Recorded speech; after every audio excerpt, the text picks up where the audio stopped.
Hi, I'm Brittany Ashley, your host of Breaking Norms, Building Dreams, your guide through this transformative journey in both business and life. This is your place crafted for dreamers, doers, or anyone who has been told they can't. Get ready as we challenge those narratives together. You're tuning in live to the United Public Radio Network, airing on 105.3 and 107.7 FM in New Orleans.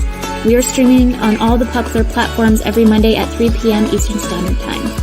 Join me for a candid and thought-provoking conversation celebrating your unique journey because you are worth it. Hello, everyone. I'm so excited today to have Kendall with us. Welcome to Breaking Norms, Building Dreams. I'm your host, Brittany Ashley, and we are broadcasting live on the United Public Radio Network and the UFO Paranormal Radio Network on 105.3 and 107.7 FM in New Orleans. Get ready to escape the routine and join us for the next hour as we break norms and build dreams with Kendall today. I'm so excited to have you. Thank you. I'm excited to be here. I'll do a quick bio. As I told you, I didn't want to go too in depth because I would like you to tell the listeners more about who you are and what you do. And again, sure. I'm so excited for you to be here because we have so many different topics that we can kind of like navigate in. Oh, yeah. So Kendall is an ADHD Certificate Educator from Calgary, Canada. She holds a B.A. in Behavioural Sciences and B.Ed in Elementary Education and is an ADHD Certificate Educator. She was a classroom teacher for 8 years and worked with many students who had ADHD. Kendall was diagnosed with ADHD at the age of 24. Through learning and managing her own ADHD and supporting families of children with ADHD, she's developed the ADHD Toolkit, which I have yet to even dig into. I'm really excited to learn more today about that. The ADHD Toolkit has educated and supported families of children with ADHD from all over the world through a digital course and coaching. A course for adults with ADHD and their partners will be launching this fall in 2024 with additional courses for teachers and young adults coming in the future. I'm so excited to learn more. Thank you for coming. Thanks for having me. This is fun. Yeah. Why don't you, because I did a little bio there, but maybe you can tell us more kind of how your journey kind of started and we can kind of start that way. Yeah, for sure. I grew up in a neurodivergent home. My dad definitely has ADHD, finally diagnosed later on in life, but we've made jokes about it for years. But my sister was actually diagnosed in 5th grade, which for girls in the early 2000s, that was very early. But I was not diagnosed in childhood. I actually had my 7th grade teacher. Oh, that one was far more patient with me than I think I understand, even to this day. But she was the first one to actually suggest that I might have ADHD. I remember being quite offended. And because my parents were wrapped up in my sister's struggles and trying to figure out what was going with her, they actually don't even remember that conversation, interestingly. Interesting. Yeah. And then it wasn't until university when I started researching ADHD more, trying to understand my sister and having an interest in ADHD as a whole, that I kind of went, this might be me. And then through my education degree and and into teaching, I was like, okay, I'm pretty sure this is me. I remember one day, I think it was in my first year of teaching, might have been my second, walking to our learning support teacher at our school, being like, I think I might have ADHD. And she went, you think? And I went, oh, it's that obvious, hey? Okay, cool. And so with that started kind of the journey of really, truly investigating it for myself. And it was in my second year as a teacher that life just kicked back and I couldn't cope anymore. Every single day after school, I had to have a nap. Either I would pass out right on my desk or get home and fall asleep. I couldn't do anything else. And so through all of that, I ended up diagnosed at the age of 24 and have been learning about how to manage my own ADHD as well as support my students. That led me to kind of this understanding that ADHD is an incredibly complex disorder, far more complex than what is shown in like the diagnostic criteria. Mhm. And parents, unfortunately, when kids get a diagnosis of ADHD, that's Like, kind of it. Like yeah. some professionals will be like, okay, so you can maybe see a psychologist or like maybe go on meds. And that's kind of where you're left. There's no true education or like exposure Mhm. to here's all the pieces of ADHD, um, Yes. because it's not reflected in the diagnostic criteria. Yeah. That's it. I Yeah, it's through that I developed this like an in-depth training helping parents understand and then doing it through a neurodivergent affirming lens. So Mhm. through the lens of we're not broken and we don't need to be fixed. Yeah. But that being said, the world is definitely not set up for us, and it's a struggle to survive, let alone thrive in a Mhm. world that is built so strongly for neurotypical brains. We just need different tools and strategies to be able to thrive in this environment. Yes. I love that. And I came across, I think it was your TikTok account, Yeah, actually, and I made a it's comment to funny. you being I know. I made a comment to you being like, "Oh my goodness, I wouldn't have reached out to you knowing that you had that many followers on Instagram." It's funny, yeah, because TikTok is definitely by far my lowest reaching platform, and I'm okay with that. Instagram is definitely where I have the majority of my community. So But that's good. You know where to kinda show up and be there, and you can just cross promote. But when I totally. reached out to you, I saw a lot of your content, and it resonated a lot with me um, as I told you, I'm, like, self-diagnosed with ADHD, and we're doing, like, a two-part series, so for all the listeners kinda understand. We're doing this one particularly on kids, Mhm. and then we have a next one. I should have wrote that down. It's in, I think, June, I wanna say, Yeah, or it's in the sometime later. It's leave, yeah, later. it's later about, ath adults a little bit Yeah. more and understanding how we can kinda navigate with ADHD.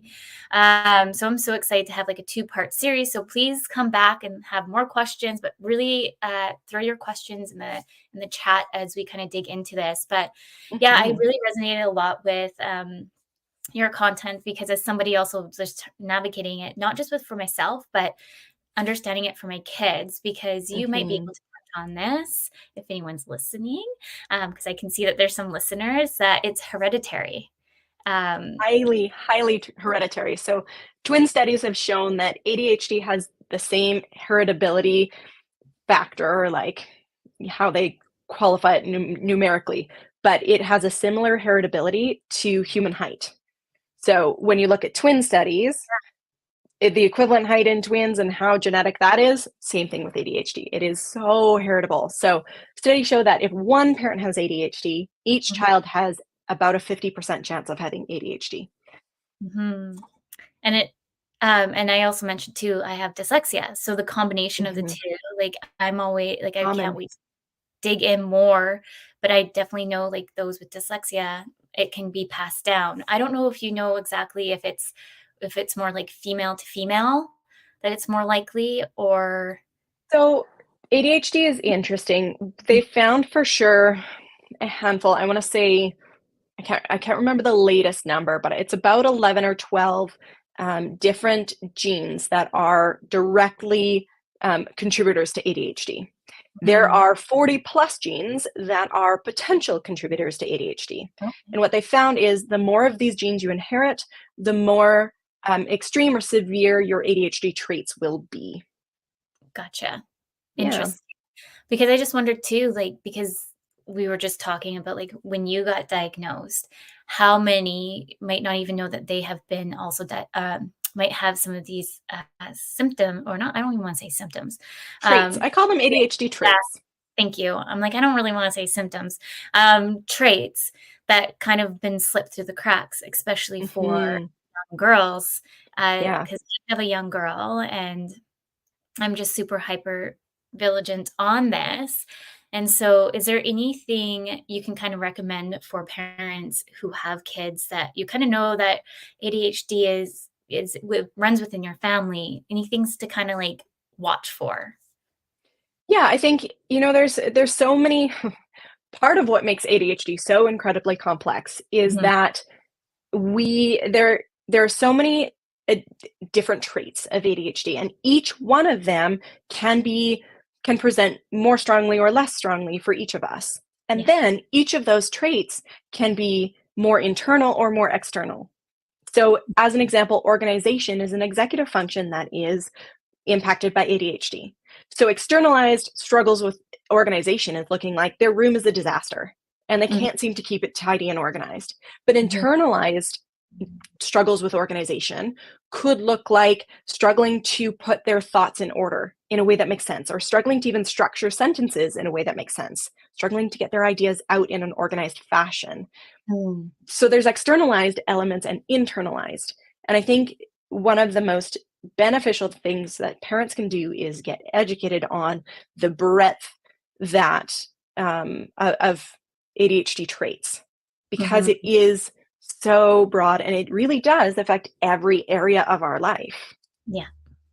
And I'll just kind of talk to like my kiddos just because I'm super just because I went through my own, I think I can pick up, like I was talking to you, I pick up on a few things that maybe some people might not that have experience as a growing up. So, like my daughter, I find she gets very, like, she does not like to lose at a game and very Mhm. emotional and very, I was just talking to the pediatrician about all these things. And so they're like, so we have like all these things now that we're trying to watch for because at the end of the day, we want to make sure that all she's set and ready to go when she's within school. Because unfortunately, Mhm. um, kiddos, if they're late in diagnosis and they're struggling in school, like with exams and or any kind of the structure, we can try to mitigate that now than later because the anxiety about all of that. Yeah. Yeah. And girls in particular tend to cope with their ADHD by leaning into people pleasing and perfectionism.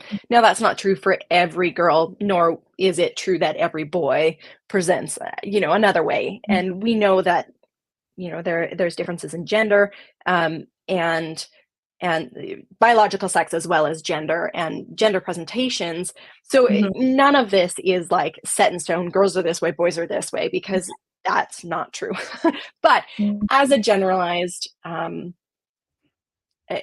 a generalized way of looking at it, girls tend to lean towards people pleasing and perfectionism and internalizing their symptoms or their traits. And because of that, girls are a lot harder to identify. The Mhm. other thing to be aware of with girls is that dopamine, so one of the struggles for people with ADHD is we lack dopamine, or we're not able to appropriately use dopamine that's available in our brain. We struggle with dopamine. Yeah. And dopamine is impacted by estrogen in our bodies. And so as soon as girls, we have a cycle, we have a monthly hormonal cycle, then our ADHD traits wax and wane throughout the month. Mhm. So a lot of girls manage and cope somewhat well, or are able to hide it or internalize it until they hit puberty and those hormones start to kick in. And then you're seeing weeks where these girls seem to not be able to function at all. And then weeks where it's like, well, you're thriving. Like, what's going on? ADHD. Yeah, It's complex. yeah, and, like, I think I mentioned, like, just observing my daughter, like, just having to, like, do, like, the alphabet or the numbers. It's, like, the end of the world if she can't get it right the first time, Hmm. and the emotions are so high, and it's, like, to regulate the emotions too, and for me, as someone that's, like, self-diagnosed, then my anxiety is high. I'm, like, I've just given the role to my husband to teach her because I feel like we're just like this Hmm. Yeah. and we're both high on emotion and Well, anxiety. yeah, I warn parents, kids with ADHD, often subconsciously, will seek dopamine in the easiest ways they possibly can. And Yeah. often that is getting a rise out of a sibling or a parent. So kids Okay. with ADHD will often pick fights for absolutely no reason with siblings and pester them until they explode. And that is actually not a function of them trying to be obnoxious. It is their brain desperately trying to seek dopamine. And that is a really, really easy source of dopamine. Yeah. And by trying to give consequences or punishing kids who are pestering their siblings, kids who have ADHD, it we're not helping at all. Instead, what we need to do is when these kids are pestering for what appears to be no reason, we should think about that as they are dopamine deficient, and we need to redirect them to a healthier source of dopamine. So that could be doing an activity that they love. A really great option is exercise. Exercise is so good for ADHD brains. And so, it's tricky because it looks like this child is being intentionally difficult, or they are just pushing your buttons as a parent because they're a pain. And that's how it appears. But when we understand what's going on neurologically, we can go, oh, this isn't intentional. They're not trying to be trouble. Their brain is just desperate for what they're lacking. Let's redirect. So, I think maybe something that might help the listeners is to go through some broad categories of things that are areas that are impacted by ADHD, or ADHD traits, if you will. So the diagnostic criteria in the DSM, the Diagnostics and Statistics Manual that we have that we use to diagnose ADHD, are 3 big categories. So inattention, which is the wrong term. What it really is dysregulated attention. Sometimes we don't have enough attention. Sometimes we have way too much attention. That's called hyperfocus.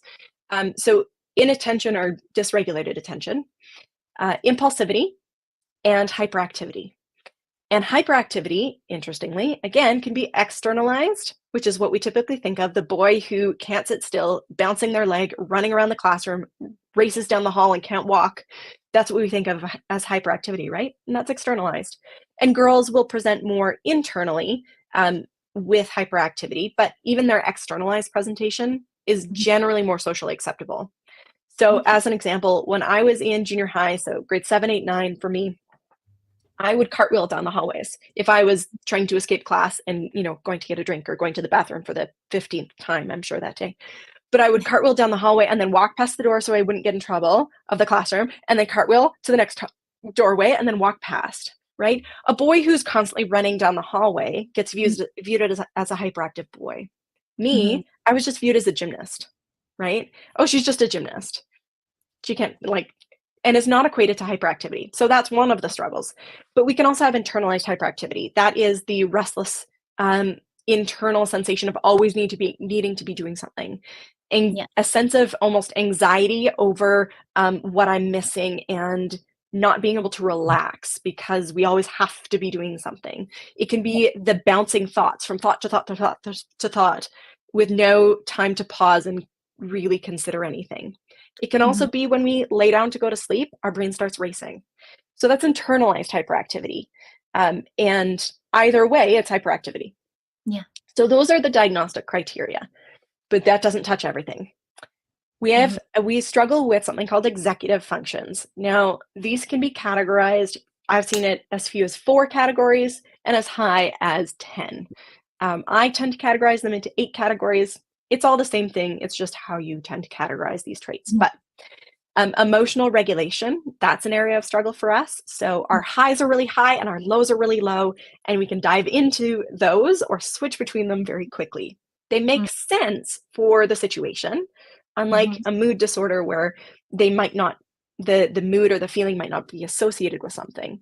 So a neurotypical brain might look at us and go, yeah, I'd be frustrated too, but why are you that frustrated over this thing? That's ADHD emotional dysregulation. Flexibility and adaptability. So that's being able to transition from task to task easily, being able to see one solution to a problem and then think of others. That's mental flexibility. Or we always take this way home, but the road is closed here. How else would you get home? The ability to switch from, well, this is how I always do it, to this is how else I could possibly do it. So that's flexibility and adaptability. Organization. So as I said before, that's external or internal organization. Working memory. So that our working memory is kind of a form of short-term memory. Yes. How do you nutritionally deal with these diagnoses? I have ADHD, if you don't know. So I will get distracted by all of these. I will get to that. We'll just leave it up. Perfect. That's great. Thank you. Yeah. So working memory. So working memory is a form of short-term memory where we take information and we hold it to use it. Yeah. And when we hold it to use it, then we can move it into long-term storage or recall information from long-term storage in our brain. But that's all has to do with working memory. So we tend to have fewer kind of spots in our working memory, and things get booted out of those spots really quickly. So if I need to remember to do a task, I have to repeat it consistently, or else it can get booted. Frustrating. So working memory, so that's 4. Number 5 is planning and prioritizing. Everything seems equally as important. And when I look at cleaning my kitchen, for an example, all of it is one big giant task, and I don't know how to separate it into smaller tasks. And if I can do that, then what goes first? I don't know. Everything is equally as important. Everything is equally as big. It is hard to plan and prioritize. Then there's self-awareness. So that's awareness of how our behavior, our choices impact others, how others may view us. That's also internal self-awareness of how we receive messages from our own body. As an example, kids with ADHD can take a long time to night train, or not have accidents at night. And that's just because our brain doesn't always receive the signals from our body. We don't know that we're hungry until we're hangry. Or I don't realize that I'm thirsty until I have a headache because I'm so dehydrated. So those internal signals we don't always receive, that self-awareness. 2 more. Task initiation, and I throw in there task completion. Starting a task can be really hard, or completing the little itty-bitty details at the end, that can be hard for us as well. And then the last one, time awareness or management, or what we like to call time blindness. In our brain, we don't see this continuum of time where, this is happening now, and then here's the next thing in time, and there's the next thing. We perceive time as now and not now. And it's like we have no depth perception visually, but time-wise. And I have been off, when guessing what time it was during an event, I have been off by 3 hours or more. That's how my time blindness is terrible with my ADHD. So those are the executive functions in the way I categorize them. And all of those are impacted to different degrees for each of us with ADHD. But it is important that executive functions are impacted for it to be ADHD. So there is another condition that we can talk about briefly later if we want to, that looks like ADHD. It's not yet a diagnosable condition, but there are a handful of researchers that are saying, nope, there's something else. It kind of looks like ADHD, but it doesn't have executive function challenges. It has the inattentive component, and it's something else. So we can talk about that later. But I want to get to Terry's question here. How do you nutritionally deal with these diagnoses? Yes, fantastic question. There's a lot of talk out there in the world about, as an example, red food dye and how it impacts those of us with ADHD. Nutritionally, nothing will fix ADHD. Nothing nutritionally will correct or improve ADHD.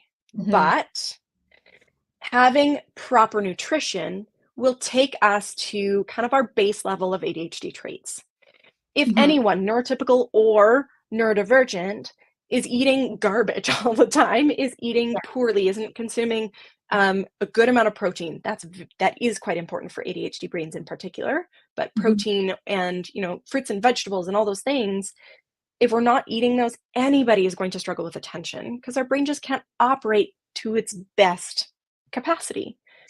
So eating well, having good nutrition, making sure we're getting adequate sources of protein and vitamins and carbohydrates and all the things will ensure that we are operating at the best we can at a base level of our ADHD traits.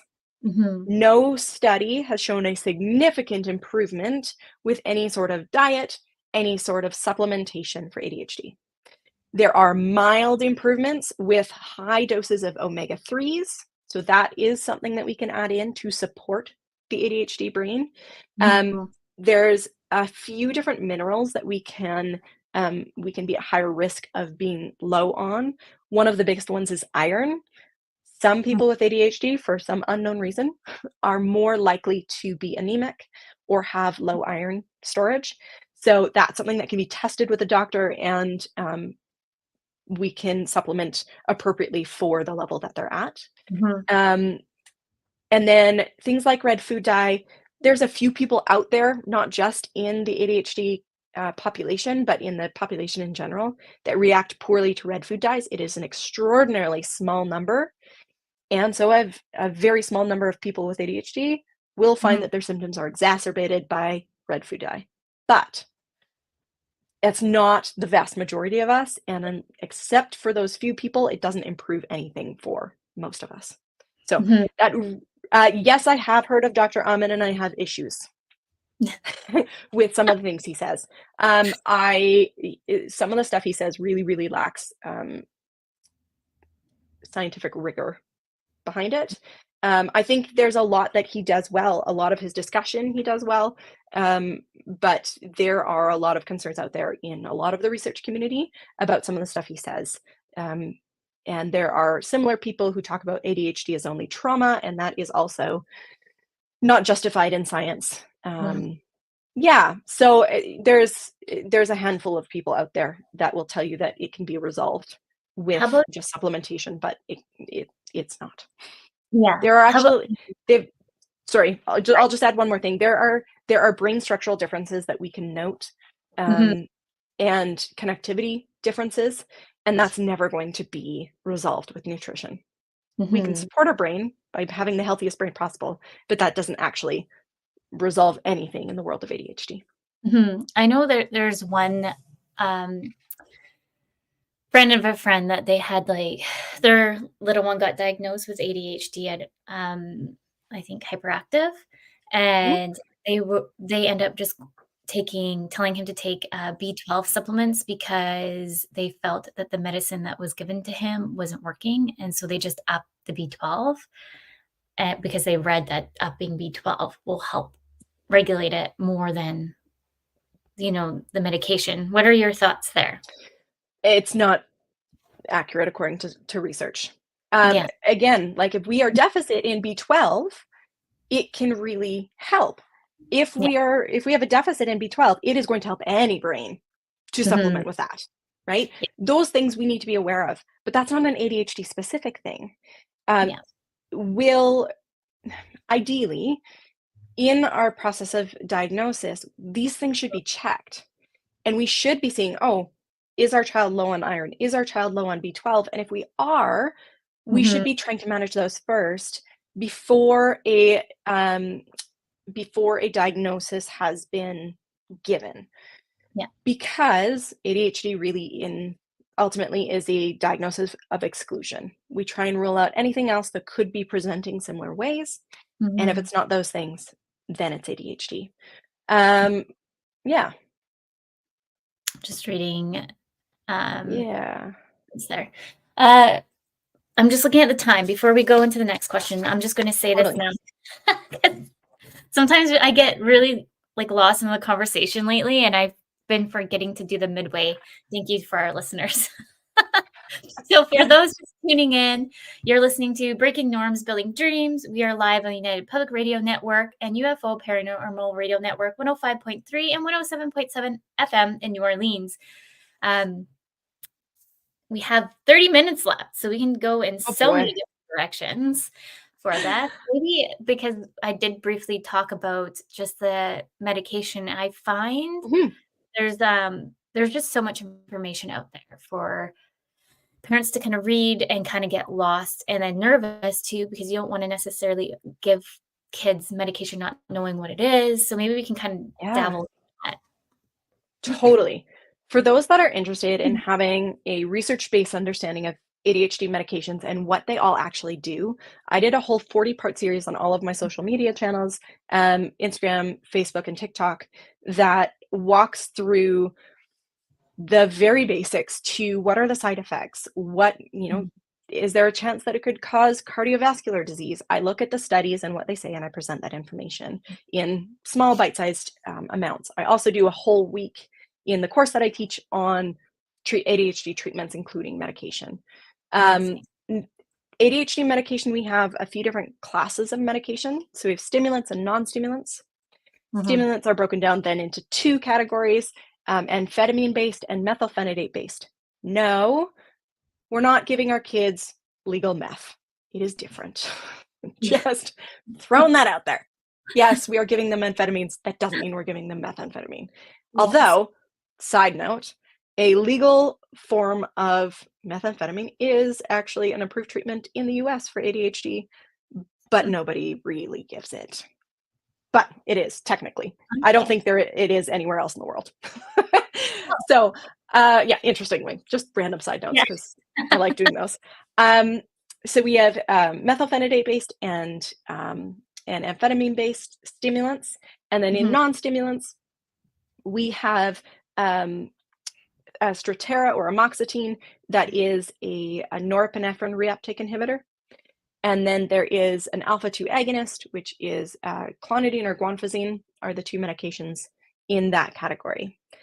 Stimulants provide, they help our brain produce more dopamine and norepinephrine, which are the two neurotransmitters that we lack. And then they can also slow down the reuptake. So in a neuron, I'm trying to keep this relatively simple, our neuron releases dopamine.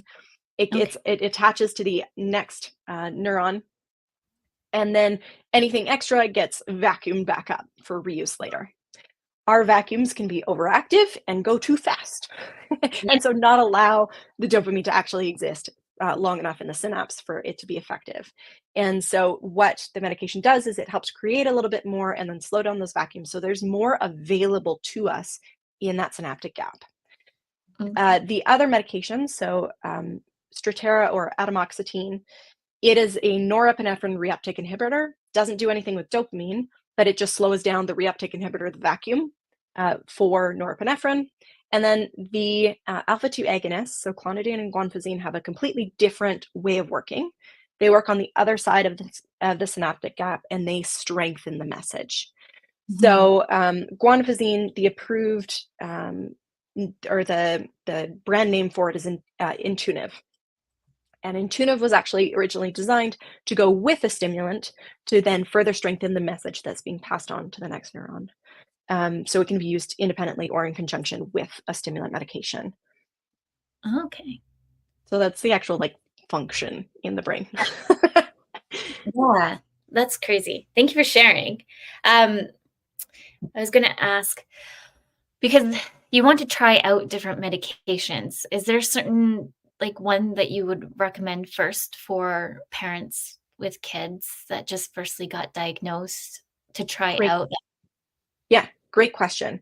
I'm not a doctor, so I can't give any, Terry, I don't, but if you reach out to me, Terry had a question about the a specific gene mutation that affects the absorption of nutrients, which affects the brain. I've seen a little bit about it, not enough to give an answer right now, but reach out to me on social media and I will, I can follow up with you. Happy to do that. Okay, I'm not a doctor, can't tell you what to do or what to try because it does depend on all other factors in your health. That being said, the majority of people will do well on and respond well to stimulants. Okay. Big caveat. Yeah. The majority of people, the first medication you try won't be the right fit. And with that can actually produce some really negative side effects. And that can be really scary as a parent. And I talk to a lot of parents that swear off all medication because the first one it wasn't the right fit. Yeah. But just because one isn't the right fit, even within a category, if you tried one amphetamine-based medication, that doesn't mean the other options aren't the right fit for you, because it's not just the medication, which even in that category, there's different formulations of it, but it's also the delivery system and how your body responds to that delivery system. Makes sense. So there is an option that's a new and coming science. It isn't perfect by any means, but it's called pharmacogenetic testing. There's a ton of research. My home city, the hospital, the Children's Hospital and the university are doing some collaborative research on prescribing ADHD medications based on pharmacogenetic testing. But there's research being done all over the world. There's a bunch of companies where you just send off a cheek swab and they look for different genetic some genetic differences that can impact the way that we process medications, including some ADHD medications. Doesn't Yeah. cover all of them right now, but it can give you a place to start if Mhm. you are worried about the shot in the dark type plan that we have right now, which is this is what the doctor thinks might be the best fit to start, and then if that one's not right, let's try something else, and then if that one's not right, try something else. Yeah. It's an unfortunate way. There's a few people like me who found the right fit on the first go, and that's fantastic. And then there's Mhm. people like my sister that it took 4 or 5 different ones to find the right fit, but finding the right fit has been so positively impactful, and she's so thankful now being an adult that my parents went through that process of trying to find the right fit even though it took a while. Mm. And also too, I'm just gonna say, like, along the lines of, like, I have a friend, like, just going through the similar thing, and I feel like he's old enough to understand his body and what works and what doesn't work, and maybe kids, like, I don't know what age you might know what age they might start getting medication at. They might still not know what's working, not and that is actually working for them because they might not be able to fully advocate. I don't know your Mhm. thoughts there because I find, like, just even asking, like, my daughter who's almost 6, certain questions, I feel like it's really hard to kinda get a clear answer on that. So, Totally. put them on medication. I don't know what age they actually would even Yeah. start it at, So actually. in Canada and the US, typically, medication is, not recommended until 6 unless it's, severe. Okay. In severe cases, it has been studied as young as 3.5 and has proven Oh, to be wow. effective and safe. Now, the research also shows that it is safe and effective, although less effective than when kids hit about 6 years old. So, Mhm. um, yeah, and so that is sorry, I'm getting distracted by that. Comment. Kind of stuff on the side here, trying to refocus here. I gotta change my sitting position. Maybe that'll help. Um, True ADHD right here. Yeah. Oh, that's the nice thing. I have the lived experience that I get to talk from too. Yeah. So that being said, there's also some really interesting research that's come out, and more studies are starting to show the same thing that Mhm. we have there is a neuroenhancing effect of taking stimulants over a longer term. And in that, we can actually see long term improvement in areas that are traditionally a struggle for the ADHD brain. Mhm. So that's really promising, as Mhm. well as um, there's more and more research to show that giving medication, particularly stimulants, but medication earlier on is way more beneficial than waiting until things are quote unquote bad enough. Yeah. The reason for that is that there's a lot that we can actually save kids from by giving them Mhm. access to medication earlier on. Kids end up socially isolated often when they have ADHD because of impulsivity and inattention and missing social Mhm. cues and all sorts of stuff. Yeah. We can actually save them some of that social isolation. We can save them from becoming behind in school. We can actually, research shows that taking stimulant medication for teens with ADHD, particularly through the teen years, Mhm. reduces the risk of substance abuse, alcohol and drug abuse, and smoking. And so there's a lot of things, and it we can actually possibly prevent the development of oppositional defiant disorder, anxiety, and further development of anxiety and depression in Mhm. teenage years. So giving kids access to a medication that gives their brain what they need Yeah. to be able to do what's required of them in school, to be able to socialize. Not that the way we socialize is wrong by any means, but Mhm. experiencing that social isolation because of our impulsivity Yeah. um, can be really, really beneficial.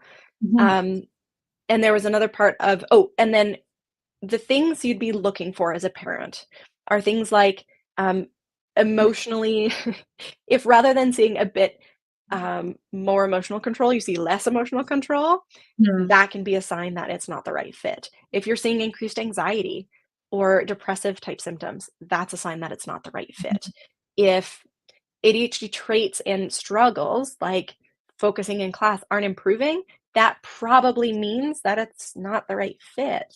And there's other factors. Rage, sometimes, like anger or rage, that can be another factor of the meds not being the right fit. So Yeah. yeah. Thank you for that.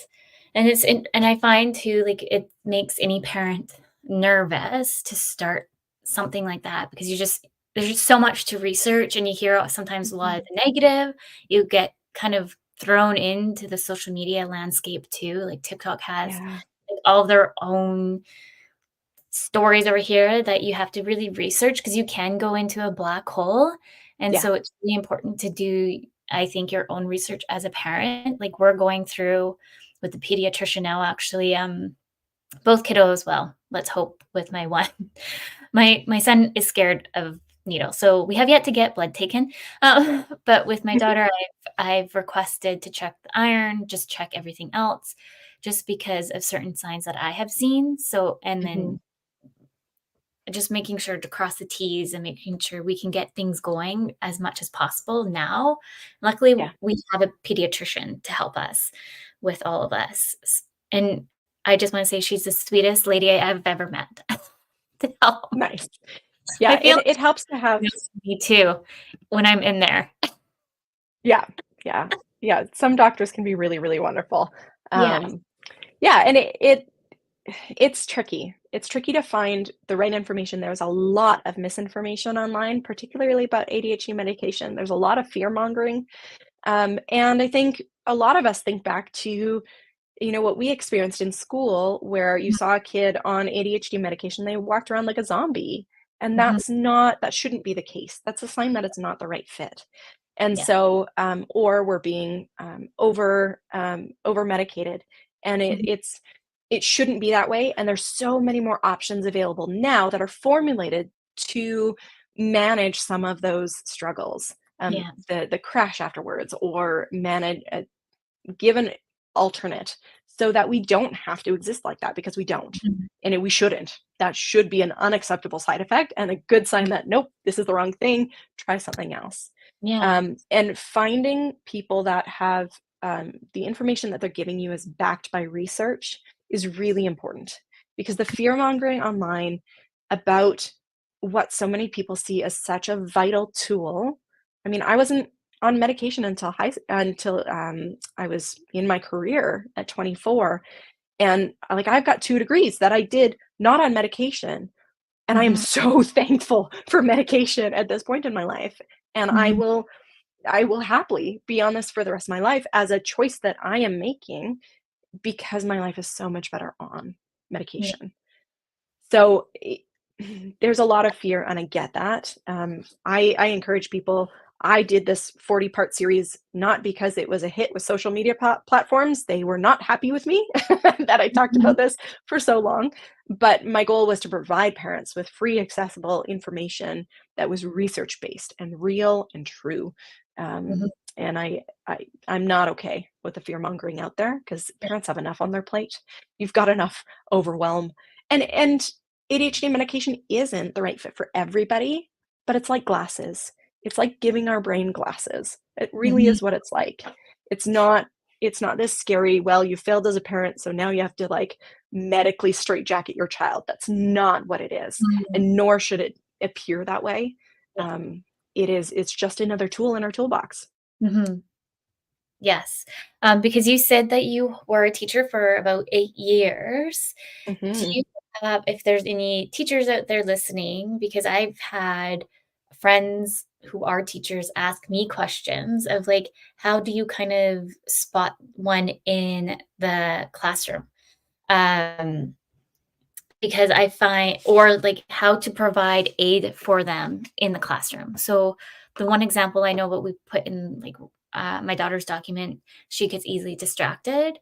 So we've put her in a group that is kind of more or less in a less distracting group, so she can focus over there. Mhm. Yeah, there's a lot of accommodations that we can provide. Mhm. Unfortunately, there isn't one like, "Here's your" uh, oh, dear. Sorry. Mm. Let me reset my brain here and rethink. I'm getting distracted. Okay, there isn't one blanket strategy that will work for every child because Mhm. our ADHD traits present so differently. So one student who is highly and easily distractible, Mhm. um, that child may do really well in a group where there's a lot of focused students because body doubling is a really effective strategy. For other Yeah. kids, they will talk to anybody around them and being Mhm. in a group isn't as effective, but they may do really well sitting on their own. And there may be a child who, even when they sit on their own, will go into their brain and create magical kingdoms and be distracted in their own brain, regardless of how few distractions are around them, but can really thrive when they're listening to music and have enough stimulation in their brain. Mm, So yeah. it really is unique for each student and the way that each unique ADHD brain presents. Mhm. I Man, I did a professional development session recently at a school, and I had an hour, and I was like, "I can't even scratch the surface in an hour. Here's a really fast rundown of some basic strategies." But I am creating a course for teachers that I hope to launch, officially next year to Awesome. just do a deep dive because Yeah. it's so complex. There's so many things and so many presentations. Yeah, and that's, just growing up in school myself, like, I found it really difficult because a lot of teachers didn't really understand or want to take the time to understand, or there were some good teachers that really did want to. So there's, like, a handful that I remember growing up that really wanted to take the time to make sure that I can excel in the classroom than be left behind, and I Mhm. love those teachers who really want to really support Yeah. the kids in the classroom. Yeah. Well, and it's tricky because a lot of kids with ADHD are some of the most challenging kids to teach in a larger classroom, but they are some of the sweetest, most wonderful kids one-on-one. And Mhm. so it's hard. There's one doctor who has a quote that says that for kids with ADHD, by the time that they are 12, they will experience 20,000 more negative messages than their neurotypical peers. It's hard Mhm. having Yeah. ADHD. And so one of the best things we can do for these kids is constantly be in their ear, assuring Mhm. them that they are loved and accepted exactly the way they are, with no Mhm. need to change. Because that boost of you believe in me, you care about me, and you love me exactly how I am, um, can encourage and can motivate our brain to do everything we can to try and make your life easier as a teacher. And that Mm. doesn't mean we are going to be easy. Some of us are because we are more of the internalized presentation and we just kind of disappear into our own head and don't cause problems. Um, Mhm. but those are the kids that fly under the radar. And then you get to report card time, and you're like, oh my goodness, what have they been doing? So those kids aren't the kids that are, in your face and jumping out of their seat and calling out constantly in class. But um, yeah, all of us, because there's a lot of shame in Mhm. ADHD, and the way ADHD presents tends to be viewed as moral failings, as not being good enough, not trying hard enough, and that is Yes. so far from the truth that we're often, well, she'd do really well if she just did her homework, or if she just lived up to her full potential, or all these comments that are well-meaning but are incredibly shame-based and heartbreaking for Mhm. us because we are trying. We are doing everything we can within our power to live up to our potential, but Mhm. we're being given neurotypical tools and those just don't work for us. Mhm. Do you have any, tips for parents with it to get diagnosed if they kind Mm, of feel, "You know what? I've been listening to you here today or seeing things on TikTok or whichever. I want to take the next steps." What could be some next steps for some parents? mhm. The first things I always encourage parents, whether I was a teacher or now as an Mhm. ADHD educator, is to get a good checkup done with the doctor, including ideally some blood work, do a hearing test and a vision test. If you can't see the board or you can't hear the teacher, of course, you're going to appear distracted and struggle with your work. Of course, that makes total sense. So we should have those crossed off and know that those are all up to snuff. And then Mm. um, in the US and in Canada, it's not the same all around the world, but for us in the US and Canada, typically family doctors are able to diagnose, pediatricians are able to diagnose. There are psychologists that will do a full formal testing suite called psychoeducational testing, which Mhm. leads to a psychoeducational report, which can diagnose ADHD amongst other learning disabilities or other mental health concerns or conditions. And then a psychiatrist is the other person who can do very similar testing, and they are just also able to guide you on that medication journey. But your Mhm. family doctor or pediatrician could also do the medication journey. So if you are looking like we need help right now, we are drowning and struggling, go to your Mhm. doctor. That is going to be your fastest route to diagnosis if your doctor is comfortable diagnosing. Most most pediatricians are. Oh, It affects approximately 10% of kids out there, and mm. so it's a lot of us out there. Yeah. And so pediatricians are pretty well acquainted with it. Um, and then if you're looking for a deeper dive and more understanding about processing speed and working memory ability, and if there might be other learning needs in there, then go the route of a psychologist or a psychiatrist who can go through a formal psychoeducational assessment. Mhm. I still remember mine. Really interesting. Yeah. I don't know why, but I remember it. I remember, like, walking into this room, and it was stinky, and he was old. That's funny. It was, like, Oh 2 man. days. Like, I don't know why. That's what I remember. Yeah, totally. I For a while we had a psychologist at our school where I was teaching who knew that I had ADHD, and of course teachers have to fill out these forms. And Yeah. she'd hand me another one and be like, "Okay, I can do this." She'd be like, "Do you want me to just read it to you and I'll fill it in for you?" I'm like, "Yes, please." Like, "Thank you for accommodating my ADHD. I appreciate this." So, yeah. Amazing. I'm just looking at the time here. I Yeah, had, like, 2 maybe you want to talk a bit about your toolkits sure. for yeah, because we haven't really fully dove into that. So anyone listening, they can go into your website and get all the stuff that they need. So 3 times a year, I run, the ADHD Toolkit for parents, working testing right now, one for adults, and there'll be a teacher one and a young adult one eventually down the road. Amazing. But, it's a 12-week super deep dive into ADHD. So I go through, week 1 is all about ADHD, week 2 is all about treatment. I look at what works research-wise, surrounding treatment, and then, um, week 3, I go through some general strategies. Week 4 is parenting, and then we deep dive into traits. And then the Mhm, last week, we talk about how do we work with the school? What accommodations can we ask for our students? And parents continually report back to me that they, through the course, become far more educated on ADHD than the majority of educators out there. The majority of teachers receive, unfortunately, very little training on ADHD. mhm, And so um, I walk through everything, and I do it from a neurodivergent affirming lens where I say, look, we're not denying the hardship, but we also acknowledge the beauty that is the ADHD brain. We have mhm, beautiful pieces. And if I could wave a magic wand today and get rid of my ADHD, I wouldn't, because I love the beautiful parts of my ADHD brain.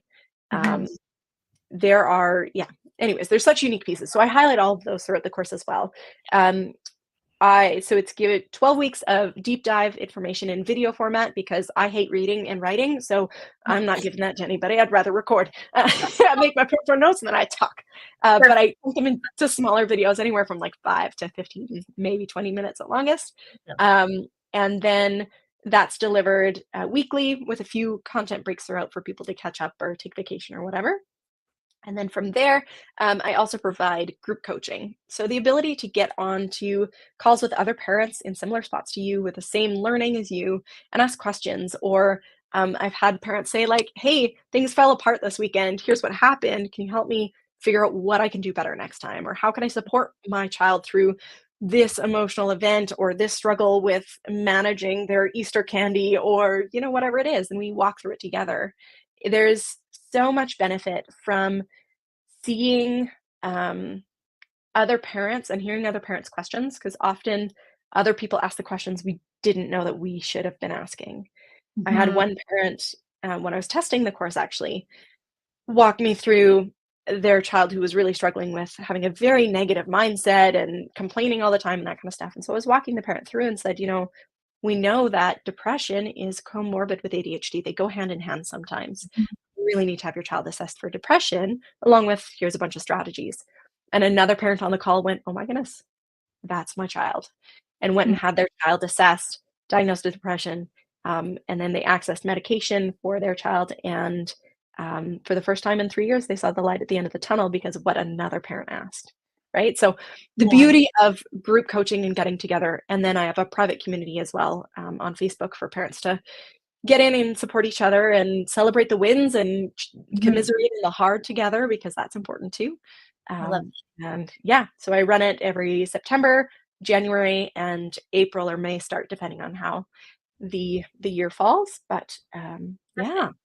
That's so exciting. And then I have up here, register for September's cohort. Did you want to talk a bit more about that? Because it closes at a certain time, or is there a wait list? Yeah, so I do an application process just because I want to ensure that this is going to be the right fit for everybody that comes in. And I do limit my cohorts to 30 right now so that I can support parents really well. I'm very active. It's not just here's the information and you never see me again. You get lifetime access to all of the video content in the course, as well as any future updates. But I'm super involved throughout those 15 weeks that we walk through the material together. So I limit it to 30 people so that I can be well invested in these people. And like, man, I get sad when these cohort ends. I cry. I miss these families. It's strange, really, like strange parasocial relationships, but I love these families so much. So 30 families max at this point. So I have an application process. It is open from now until the course is full, or we start, which is, I believe, September 9th is the start date for this cohort. There's right now I have a 6-month payment plan available, and I'll have that available until until the end of June. So if people are needing that extended payment plan, that's available. Otherwise, you can save a little bit if you do a single payment, or there's a 3-month payment plan always available as well. Yeah. And then for this freebie that's on the screen, this is a part of I think almost 20-part series that I did on social media. If you want to check that out, about our kids with ADHD who fall apart after school at home. This is called Restraint Collapse. And I talk about spoon theory, and I've created this idea of a transition menu, a way for kids to have autonomy in choosing things that help them restore their spoons, restore their executive functioning capacity as they transition from school, where there's a lot of output needed, and they try and keep it together and mask at school and focus all their energy and effort on getting school done, and then they come home and collapse because they've got nothing left. So a way to transition a little bit more smoothly. That's amazing. I'm going to check that out for sure. Yeah. Well, thank you, Kendall, for coming in. Thank you for all our listeners, the questions. Thank you for everyone who did participate, because we had a good chunk of questions coming in there. The United Public Radio Network and the UFO Paranormal Radio Network. Next week, we welcome Nadine back, our life coach, with a special guest, Ruba, and we're going to be talking all things parenthood, struggles, and motherhood. It's going to be a 3-week series, really, of all the good stuff. So with that, until next week, remember, your journey is unique and your worth is unquestionable. Thank you, everyone. Thank you, Kendall.